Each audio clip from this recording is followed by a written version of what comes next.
आप सबके बीच में एक पत्रकार वार्ता में अपने परिवार की जानकारी देने के लिए आया हूँ और मैं चाहता हूँ कि आपके माध्यम से हमारे समाज जो हमारे संत श्री गुरु रामानंद जी को आज़ादी से पहले भी जानता था, वो यादें दोबारा आ जाएं।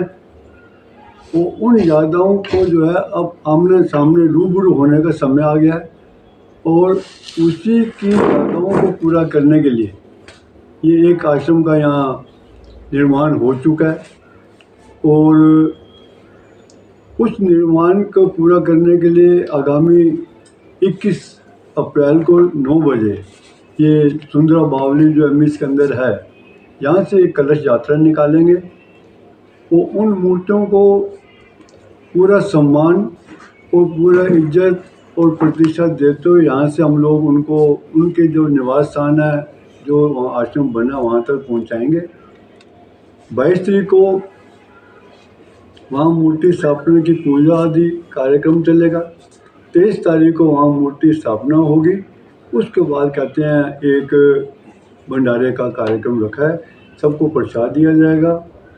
23 तारीख के बाद ये जो सुंदरबनी है आपकी, ये एक पवित्र भूमि है और एक पवित्र भूमि में सबसे अच्छी बात क्या है कि यहाँ बड़े बड़े संत महात्माओं का यहाँ पे निवास है, जो संसार के बीच में समाज का कल्याण आज तक करते आ रहे हैं और आगे भी करेंगे।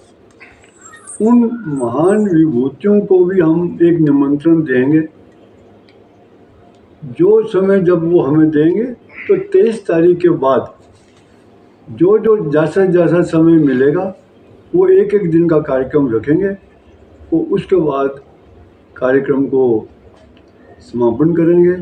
और इस मूर्ति स्थापना के बाद संत साहब के यहाँ विधिवत हम एक पंडित जी का यहाँ रख देंगे ताकि वो यहाँ पूजा अर्चना करेंगे और हम भी आपके पास लगातार आते हैं। ये सुंदरबनी यहाँ पे जो हमने एक भागवत कथा की थी 2 साल पहले, उस समय जो यहाँ के लोगों की आंखों में जो मैंने प्यार देखा, उस प्यार को देख करके हमारे दिल में एक बात आई कि हमारा कुछ समाज जो इतना आज़ादी के बाद हमें मिला नहीं, और आज हम समाज में जब मिलते हैं उन लोगों से, और जब मैं किसी से बात करता हूँ तो वो कहते हैं कि संत साहब हमारे ये लगते थे, संत साहब हमारे ये लगते थे, तो दिल में खुशी होती है कि 70 साल के बाद जो मन की बातें मन के अंदर थी वो आज कम से कम जुबान पे आनी शुरू होगी। हमारे संत साहब का बहुत एक क्लियर विज़न था। वो कहते थे कि मेरा कोई भी रिश्तेदार नहीं है। हमारे संत साहब क्या कहते थे कि हमारा कोई रिश्तेदार नहीं है, हमारा रिश्तेदार कौन है? जो हमारे कहने के ऊपर चलेगा, जो धर्म पे चलेगा वो मेरा बेटा, जो धर्म पे नहीं चलता तो हमारा वो बेटा होने के बावजूद भी नहीं है। तो जो संत साहब का एक तो ये लक्ष्य था। दूसरा लक्ष्य था कि आज समाज में जो हम लोग ब्राह्मण क्षत्रिय जो भी वर्ग हैं, ये जो मांस मदिरा का जो सेवन करते हैं, हमारे संत साहब इस मांस मदिरा के बिल्कुल खिलाफ थे। तीसरा उनका लक्ष्य क्या था कि शक्तियाँ जो हमारे शिवजी भगवान जी ने संत साहब को दी हैं, वो उन शक्तियों को हमारा समाज पूरा जानता है। लेकिन अगर आपसे कोई व्यक्ति ठीक होता है, जैसे हमारे से चंद्र जी मिले और हमने कहा जी आपका कल्याण हो, इनका कल्याण हो गया, और कल ये आए कि गुरु जी आप हमारे लिए सेवा बताओ, तो हम इनसे पैसे लें, तो हमारे संत साहब का बिल्कुल एक सख्त निर्देश है कि पैसा किसी से एक नया पैसा नहीं लें। हमारे पिताजी योगीश्वर संत गुरु शिव शरण जी महाराज, मैं उनके साथ जीवन में रहा हूँ, 17 साल मेरी उम्र हो गई है, तो ये समझ लो 20 साल पहले वो संसार से गए हैं, तो 50 साल में अपने पिताजी के साथ रहा। समाज का उन्होंने बहुत कल्याण किया, लेकिन मैंने अपने जीवन में कभी नहीं देखा कि किसी से भी उन्होंने 1 रुपया भी लिया हो। तो हमारे संत साहब का बहुत क्लियर एक सख्त निर्देश है कि किसी से कोई पैसा नहीं लेना। अब आपके बीच में एक बहुत अच्छी बात बता रहा हूँ कि संत साहब जी ने कहा कि आपको कमी कोई नहीं होगी। तो आप ये देखिए कि आप सब यहाँ पत्रकार बैठे हैं हमारे साथ, पंडित जी बैठे हैं हमारे, बिट्टू जी बैठे हैं, योगेंद्र जी हैं, सब बैठे हैं हमारे। आप ये देखिए कि आप यहाँ के बाद हमारे आश्रम में जाना और आश्रम में जाके देखना कि वहाँ पर 70 फुट बाई 60 फुट के 2 हॉल, नीचे से एक ऊपर डबल स्टोरी हॉल बन गए। इस हॉल के बीच में आज तक कोई रसीद नहीं छपी। कोई आदमी ये नहीं कह सकता कि हमारे पास एक रसीद है कि हमने 1 रुपया दान दिया है। ठीक, बिना निर्माण के रसीद के, पर्ची के, यह निर्माण इतना भव्य, आप जाके खुद देखें, कमियां हैं, वो भी भगवान करेगा कि 1 साल में इतना बड़ा हो गया। तो इतना भव्य आश्रम 1 साल के बनना और बिना पर्ची के, सुंदरबनी में या कोई भी, आज तक मैंने जीवन में किसी से ये नहीं कहा कि आपने 1 रुपया देना, और ना किसी के पास रसीद है। तो इससे ज़्यादा प्रत्यक्ष हम क्यों बनवाना? इससे ज़्यादा मैं आपको क्या बताऊं कि संत साहब ने कहा भी कोई कमी नहीं होगी, तो मुझे कोई कमी नहीं है। सुंदरबनी में सब लोग जुड़े, सबने सहयोग दिया, लेकिन आपने अपना आप दिया, मैंने नहीं कहा। तो आज यहाँ तक आपका आश्रम बन गया। तो संत साहब ने कहा कि पैसा मत लेना, कमी कोई आपको नहीं होगी। तो सबसे बड़ी चीज़ ये है। दूसरी चीज़, संत साहब के बारे में बता रहा हूँ कि मुझे कमी कोई नहीं है। मुझे आज तक जीवन में, मुझे आज मेरे से पूछोगे मेरे पास 1 रुपया भी नहीं है। ठीक, लेकिन मैं अगर 50 लाख का भी काम शुरू करूँगा ना, तो 50 लाख का इंतजाम कर आगे वो काम नहीं रुकेगा मेरे। आप आश्रम जाएंगे जब, वहाँ पे एक सिंहासन मैंने बनाया। उस सिंहासन, ये जो बना है यहाँ पर, ये जम्मू से आया, वहाँ लगा हुआ था आश्रम में। अब ये देखिए कि वो आश्रम में इतना बड़ा सिंहासन पूरा उतरा, और पूरा उतर करके पूरे का पूरा यहाँ लग गया। तो मैं तो ये कहूँगा, ये संत साहब की अगर ताकत न होती, आप इस दीवार में से ये ईंट निकालेंगे ना, अगर इसमें 500 ईंट है ना, तब तोड़ोगे तो आपको 300 ईंट मिलेंगी, 200 ईंटें टूटी मिलेंगी। और इतना बड़ा भारी सिंहासन, जिसके बीच में एक एक पिलर 10 आदमी नहीं उठा सके, और उसका एक पत्थर का ना टूटना, तो मैं तो इसको संत साहब की एक अपने ऊपर कृपा मानता। अदरवाइज इतना बड़ा सिंहासन जम्मू से यहाँ आ जाना, और उसका एक पत्थर ना टूटना, तो इससे बड़ा प्रमाण और क्या हो सकता है। तो जब संत साहब की मेरे पर इतनी कृपा है, तो मैं निर्माण पर्ची क्यों छापूं? ठीक है ना। हम सब आपके सहयोग से कर रहे हैं, लेकिन संत साहब की कृपा ये कि उन्होंने कहा कि किसी से पैसा नहीं लेना, उस सिद्धांत को भी मान लिया। तो ये संत साहब की कृपा से आपका आश्रम बन गया। ये आने वाले समय में हमारा यहाँ आने का लक्ष्य क्या है? हमारा सिर्फ एक लक्ष्य है कि पूरा समाज, इसका कल्याण हो। आपका समाज जो हम आज देख रहे हैं, सब कुछ होते सोते भी दुखी हैं, कमी किसी के पास कुछ नहीं है। अगर फ्रिज, गाड़ियाँ, बंगले, सब कुछ होने के बाद भी एक आदमी दुखी है, तो उससे अच्छा तो ठेले वाला है जिसके पास कुछ नहीं है। तो ठेले वाले में और उसमें फ़र्क क्या हुआ? फ़र्क ये हुआ कि हम लोग रास्ते से भटक गए। मैं आपको एक छोटी सी 2 मिनट की, आपको शायद वो कथा आती भी होगी, सुनी भी होगी, लेकिन मैं आज ज़रूर बताऊंगा कि मैं उस कथा के ऊपर खुद चलता हूँ। एक साधु थे, उस साधु के पास एक औरत जाती है, वो कहती है कि महाराज जी, मेरा बेटा जो है गुड़ बहुत खाता है, आप इसको मना कर दो। तो साधु ने कहा, मम्मा कल आना। वो कल फिर चली गई। उन्होंने कहा कल आना। कल कल करते करते 1 महीना हो गया। 1 महीने के बाद साधु ने कहा बेटा गुड़ मत खाना। बेटे ने गुड़ छोड़ दिया। वो जो महिला थी वो गुरु जी के पास गई, साधु के पास, वो कहने लगी कि महाराज आपने इसको बोला गुड़ मत खाना और इसने गुड़ को छोड़ दिया। ये लाइन आप 1 महीना पहले बोल देते तो कम से कम मैं आपके चक्कर तो ना लगाती, मेरा 1 महीना खराब हो गया। ठीक है। तो साधु ने कहा मम्मा ये मैं गुड़ खुद बहुत खाता था। जब आप आए थे मेरे पास मैं गुड़ जो है खुद जो है बहुत ज़्यादा खाता था। अगर मैं उस समय मना करता ना तो आपके बेटे ने गुड़ को नहीं छोड़ना था। मैंने 1 महीना पूरा अभ्यास किया। पहले मैंने गुड़ को छोड़ा, फिर मैंने उसको मना किया। तो ये मेरी बात का इस पर असर हुआ। कहने का मतलब हम धर्म गुरु हैं। धर्म गुरु अगर अपने सिद्धांत पर ठीक होगा उसकी बात का आप पे असर होगा। अगर धर्म गुरु ही अगर गलत रास्ते पे हो गए तो फिर उसका असर आप पे नहीं होगा। और यही कारण है समाज के बीच में आज जो हम धर्म गुरु हैं, हम ही अपने जो सही हमारी जो लाइन होनी चाहिए हमारे अंदर कमी है। मैं मानता हूँ इस चीज़ को।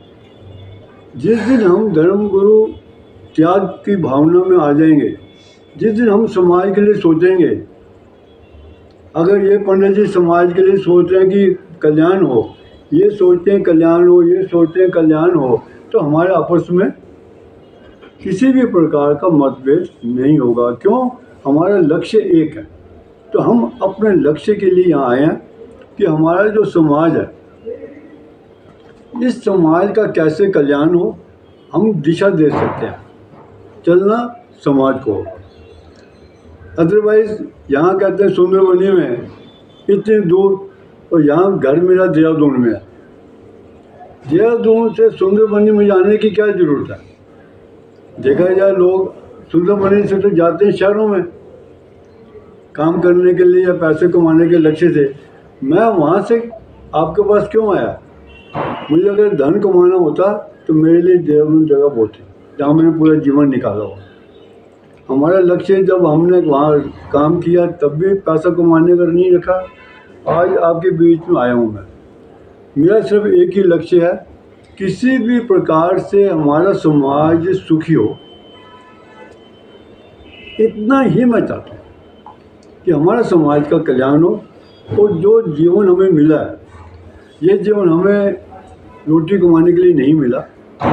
हमें ये जीवन मिला है कि हमें इस संसार में रहते हुए भगवान को कैसे प्राप्त कर सकते हैं। और जिस दिन हमारा समाज संसार का काम भी करे और भगवान को प्राप्त भी करे, तो उस दिन वो सुखी हो जाएगा। हम सिर्फ पैसा कमाते हैं, भगवान को याद नहीं करते। भगवान को तब याद करते हैं जब कोई तकलीफ होती है। और जब तकलीफ होती है तो भगवान कहते हैं मैं क्यों बात आपकी सुनूं। जो आदमी सुख में याद करता है ना भगवान को, तो दुख कभी आता ही नहीं है। हम लोग दुख में याद करते हैं तो सुख हमें कैसे मिलेगा? तो कहने का मतलब यहाँ पर मैं जो आया आपके पास, एक गुरु परंपरा में हमारे दादाजी, उनका नाम योगेश्वर संत श्री गुरु रामानंद जी महाराज है। उनके बाद गद्दी परंपरा को आगे बढ़ाते हुए हमारे पिताजी को गद्दी मिली, वो उनके बड़े पुत्र हैं गुरु शिवचंद जी महाराज जी। मैं तीसरी गद्दी पे आया हूँ। हमारी गद्दी तीसरे नंबर पे है। तो अब तीसरी गद्दी मुझे दायित्व मिला है, तो आज आपके बीच में ये आश्रम बन गया है। ये मेरी इच्छा है कि हमारा पूरा समाज, हर जाति, हर वर्ग, हर भाषा, किसी भी, हमारे लिए किसी का कोई वो नहीं है। ये आश्रम सबका है और सबका कल्याण करना ही मेरा लक्ष्य है। इसके अलावा मेरा कोई लक्ष्य नहीं है। और मैं भगवान से, अपने संत साहब जी से, पिताजी से यही प्रार्थना करूँगा कि वो मुझे जो आपके बताए हुए रास्ते हैं उस पर चलने की शक्ति दें और हम समाज को एक ऐसी दिशा दे के जाएँ। जीवन का क्या पता, आज हैं कल नहीं है, लेकिन आने वाला समाज, अब ये जो भूमि जिसने दान दी है, तरसेम जी हैं, आई नहीं हैं। तरसेम जी के परिवार ने ये ज़मीन दान दी है। इस भूमि में लिखा जाएगा कि तरसेम जी ने ये ज़मीन दी है। तरसेम जी भी संसार से जाएंगे, हम भी जाएंगे, आने वाली पीढ़ियाँ जब कोई निकलेंगी यहाँ से तो वो जरूर पढ़ेंगे ये तरसेम जी की भूमि के ऊपर संत साहब का आश्रम बना। तो संसार में आना और संसार में जाना एक प्रकृति का नियम है, उसको कोई चेंज नहीं करेगा। लेकिन आने वाली पीढ़ियों को तो पता नहीं कि तरसेम जी क्या करके गए हैं। तो हम सब समाज से यही चाहते हैं, रोटी तो एक जानवर भी खा लेता है, कोई जानवर भूखा नहीं मिलेगा, लेकिन जिसने अपनी रोटी से किसी को रोटी दी है वो कम लोग मिले। तो हमने क्या करना है कि इस जीवन में संसार में आए हैं, परिवार को पालना है, काम करना है, लेकिन जिस परम पिता ने हमें यहाँ भेजा है उसको हमने किसी भी दिशा में छोड़ना नहीं है। और दूसरा मेरा एक स्पष्ट कहना आपसे कि सच पे चलो, और सच पे चलते हुए किसी से मत डरो। अगर आप सच पे चल रहे हैं और कोई आदमी आपको बोलते कि सत्य के रास्ते में नहीं चलना, इधर चलना है, साफ मना कर दो, नहीं, हाथ जोड़ दो कि भाई नहीं, मैं तो मेरे नज़र में ये चीज़ सही है, ये गलत है, मैं गलत रास्ते पे नहीं जाऊंगा, चाहे कोई भी कहे। आप शादी में जाते हो तो एक तरफ खाना दूसरा बना हुआ है, एक तरफ खाना बना हुआ है आलू प्याज ये। अब ये आपके ऊपर डिपेंड है कि आप यहाँ खाना खाएंगे या उधर खाएंगे, ठीक है नहीं। तो संसार के बीच में हमारा यहाँ आने का लक्ष्य एक यही है कि हम समाज में जो हमारा पूरा समाज, मैं इतना मुझे अच्छा लगता है कि पूरा समाज है ना ये। अगर आप मेरे साथ चल के किसी गाँव चले जाओ तो वहाँ खड़े हो किसी को पता चलेगा ना कि ये संत साहब की गद्दी में बैठे हुए हैं, तो वहाँ से बिना नमस्कार करके नहीं निकलेगा। क्यों? हमारे संत साहब एक आसमान पे हैं, हम ज़मीन से भी नीचे हैं। हमें अगर आज ये चंद्र जी नमस्कार कर रहे हैं, मत्था टेक रहे हैं ना, ये मुझे नहीं टेक रहे, ये हमारे संत साहब जी को याद करके उनको टेक रहे हैं। तो हमारा एक ही लक्ष्य कि हमारे समाज का कल्याण हो, उसी लक्ष्य को लेकर मैं यहाँ आया हूँ और इन्हीं बातों से मैं अपने विचारों को पूर्ण विराम देता हूँ। अब जो भी आपके प्रश्न है, जैसे भी मैं आपको गुरु जी किस तरीके से आगे रहेंगे, आपके जो आने वाले दिनों में जो कार्यक्रम हैं उनकी ज़रूर आप एक बार तारीख जो है वो अपने भक्तों को ज़रूर बताएं। आगामी 21 अप्रैल को कलश यात्रा यहाँ से सुंदरा बावली से निकलेगी और आश्रम तक जाएगी। इस कलश यात्रा में कोशिश करेंगे, जो हमारी इच्छा ये है कि जो संत साहब की मूर्तियों को ले जाएंगे तो एक उनको सम्मान से, तो उसके लिए बैंड बाजे ढोल आदि अच्छे नृत्य गीत करते हुए, क्योंकि ये सुंदरबनी की ये भूमि की भी एक सौभाग्य है कि एक महान संत यहाँ पर आकर के स्थापित हो रहे हैं। इसलिए कहते हैं कि अगर कोई संत महात्मा किसी जगह जाता है ना, उस भूमि का भी कहते हैं सौभाग्य है। तो ये हम लोग 21 जुलाई को यहाँ से कलश यात्रा वहाँ से ले जाएंगे, 22 को पूजा होगी, 23 को वहाँ पे मूर्ति स्थापना की पूजा आदि करके ये जो आने वाली जो 21 अप्रैल जो आप कलश यात्रा निकालेंगे उसका समय जो है वो ज़रूर अपने भक्तों को भी बता दें और सुंदरबनी वासियों को भी, और भी जितने भी भगत आना चाहते हैं उनका समय क्या रहेगा कलश यात्रा का? कलश यात्रा का समय हमने रखा हुआ वहाँ पहुँचने का 9 बजे, 10 बजे तक पूजा आदि करके, क्यों बीच में एक मार्केट आती है और मार्केट में रास्ता बहुत तंग है, तो हमारी इच्छा है कि किसी को भी कोई असुविधा ना हो। तो हम लोग 10, सवा 10, साढ़े 10 निकलें यहाँ से, ताकि स्कूल के बच्चे अपने स्कूलों में चले जाएंगे, दुकानें खुल जाएंगी, तो हम लोग कोशिश करेंगे किसी को असुविधा ना हो। तो 9 बजे हमने टाइम रखा हुआ बावली के वहाँ जाने का, तो वहाँ से पूजा करके कोशिश करेंगे बाज़ार से जल्दी निकलना है, आगे जगह बहुत है तो वहाँ से आराम से निकलेंगे। तो 9 बजे का हमने सबको पहुँचने का समय दिया है। महाराज जी, एक बार हम चाहते हैं कि जो आपका आश्रम है उसका एड्रेस, जो भी भक्त आप तक पहुंचना चाहते हैं, हम चाहते हैं एक बार आप एड्रेस बता दें आश्रम का। ये आश्रम जो है, जो हमारे विश्वात्मा जी ने एक यात्री भवन बनाया जिसको आप सब भली भांति जानते हैं, उसके साथ ही रास्ता जा रहा है, बिल्कुल यात्री भवन के एकदम पीछे, रास्ते से चलेंगे 100 गज चलेंगे, आपको एक ही आश्रम आपको नजर आ जाए। ठीक।